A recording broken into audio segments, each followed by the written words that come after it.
Boxing లో మహమ్మద్ అలీ లాగా wrestling లో the great gamma pehlwan, the great gamma, ఇంకా రుస్తమ్ ఏ హింద్ అని కూడా పిలుస్తారు. ఆయన్ని చూస్తే చాలు ప్రపంచంలోని టాప్ రెజ్లర్లు సైతం వణికిపోయేవారు. అయితే ముందుగా ఓ సంఘటన చెబుతా వినండి. ఓ రోజు లాహోరులో హిందువులను చంపడానికి ఒక మూక బయలుదేరింది. ఆ మూకను గామా అడ్డుకున్నాడు. వాళ్ళందరినీ చిత్తుగా కొట్టడానికి గామా ఒక్కడే రెడీ అయ్యాడు.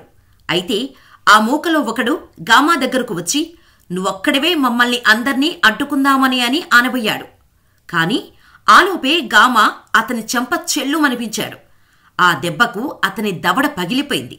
అయితే ఆ దెబ్బకు మొత్తానికి పోయాడని కొంతమంది ఇప్పటికీ అంటుంటారు. ఇదంతా వింటుంటే మన తెలుగు సినిమాల్లో బోయపాటి, బాలయ్యబాబు యాక్షన్ సీన్లా అనిపిస్తుంది కదా.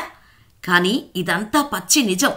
ఆయన దెబ్బకు అక్కడ ఉన్నవాళ్లంతా పత్తా లేకుండా పారిపోయారు. అయితే అప్పటికీ గామా వయసు దాదాపు 70 ఏళ్ల వరకు ఉంటుంది. వినడానికి ఆశ్చర్యంగా ఉన్న 70 ఏళ్ల వయసులో కూడా ఆయన అంత బలంగా ఉండడానికి కారణాలు కూడా లేకపోలేవు. గామా పెహల్వాన్ తన జీవితంలో 50 ఏళ్లు రెజ్లింగ్కు కేటాయించి అనేక టైటిల్స్ ను గెలుచుకున్నాడు. అయితే ఎక్కడ జన్మించారు అన్నది మాత్రం ఇంకా సస్పెన్స్గానే ఉంది. అతను 1878 మే 22న అమృత్సర్లోని జబ్బోవాల్ గ్రామంలో జన్మించాడని కొందరు చెబితే, కాదు అతను మధ్యప్రదేశ్లోని దతియాలో జన్మించాడని కొన్ని నివేదికల్లో ఉంది. గామా పెహల్వాన్ అసలు పేరు గులాం మహమ్మద్ బక్ష్ భట్. గ్రేట్ గామా దారాసింగ్ కంటే ముందే రుస్తమ్ ఏ హింద్ బిరుదు గామా పెహల్వాన్కు ఉంది. గామా పెహల్వాన్ ఎత్తు 5 అడుగుల 7 అంగుళాలు, బరువు దాదాపు 113 కిలోలు. తండ్రి పేరు మహ్మద్ అజీజ్ బక్ష్. ఆయన దాటియా మహారాజు ఆస్థానంలో మల్లయోధుడు. అయితే గామా పెహల్వానుకు తండ్రి రెజ్లింగ్లో ప్రారంభ నైపుణ్యాలను నేర్పించారు అంతే. ఈ సమయంలో అతను 12 గంటలకు పైగా సాధన చేసేవాడు. రోజూ దాదాపు 2 నుంచి 3,000 శిక్షా సమావేశాలు, 3,000 పుషప్పులు చేసేవాడని చెప్పారు గామా. అంతేకాకుండా 50 కిలోల బరువున్న రాయిని వీపుపై కట్టుకుని 1 నుంచి 2 కిలోమీటర్లు పరిగెత్తేవారట. గామా పెహల్వాన్ ఆహారం గురించి మాట్లాడుకుంటే మాత్రం షాక్ అవ్వాల్సిందే. ప్రతిరోజు 2 దేశీ మటన్తో, 6 దేశీ కోళ్లు, అలాగే 10 లీటర్ల పాలతో, 1.5 పౌండ్లతో పిండి చేసిన బాదం పేస్టుతో పాటు 1/2 లీటర్ నెయ్యి మరియు 6 పౌండ్ల వెన్న, కాలానుగుణంగా పండ్లు 3 బకెట్లు మరియు జ్యూసులతో పాటు ఎంత తింటాడో అంతకు మించిన వర్కౌట్ చేసేవాడు గామా. రెజ్లింగుపై ఉన్న మక్కువ వల్ల చిన్నప్పటి నుంచి రెజ్లర్ కావాలని కలలు కన్నాడు.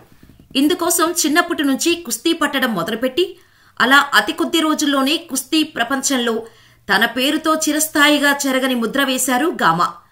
1947లో భారతదేశ విభజన తర్వాత గామా పాకిస్తాన్కు వెళ్లారు. విభజన సమయంలో చెలరేగిన హిందూ ముస్లిం అల్లర్ల సమయంలో గామా లాహోర్లోని ముస్లింస్ గుంపుల నుండి వందలాది మంది హిందువులను రక్షించాడు. గామా 1952 వరకు పదవీ విరమణ చెయ్యలేదు. ఆయన ఉన్నన్ని రోజులు తనను ఓడించే ప్రత్రి మాత్రం రాలేదు. దాదాపు గామా 5,000కు పైగా మ్యాచ్లు పోరాడి గెలిచాడు. అతను 1955 వరకు కుస్తీ పడ్డాడని కొన్ని ఇతర ఆధారాలు చెబుతున్నాయి. అతని పదవీ విరమణ తర్వాత అతను దాదాపు 20 సంవత్సరాల పాటు పాకిస్తానీ రెజ్లింగ్ ఛాంపియన్షిప్ను నిర్వహించిన తన మేనలుడు భోలు పహల్వాన్కు శిక్షణ ఇచ్చాడు.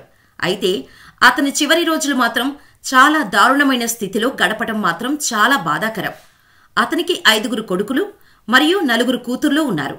మరియు కొడుకులందరూ చిన్న వయసులోనే మరణించారు. అతని చిన్న కుమారుడు జలాలుద్దీన్ 1945లో కేవలం 13 ఏళ్ల వయసులో మరణించినప్పుడు గామా గుండె పగిలి కొన్ని రోజుల వరకు మాట్లాడలేకపోయాడు. కాదు మాటలే రాలేదు.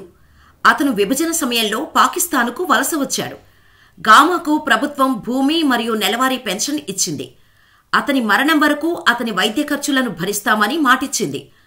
అతను కొద్ది రోజులు అనారోగ్యంతో బాధపడి ఆ తర్వాత మే 23న 1960న పాకిస్తాన్లోని లాహోరులో మరణించాడు. ఆయన్ని మించిన రెజ్లర్ ఇప్పటి వరకు లేరంటే ఆయన ఎలాంటి సాహసాలు చేసి ఉంటారో ఈజీగా అర్థమవుతూనే ఉంది. మరి ఆయన గామా పెహల్వాన్ గురించి ఏమనుకుంటున్నారో కామెంట్ చేయండి. ఇలాంటి మరిన్ని ఇంట్రెస్టింగ్ ఇన్ఫర్మేటివ్ వీడియోస్ కోసం మా ఛానల్ని సబ్స్క్రైబ్ చేసుకుని పక్కనే ఉన్న బెల్ ఐకాన్ కొట్టేయండి.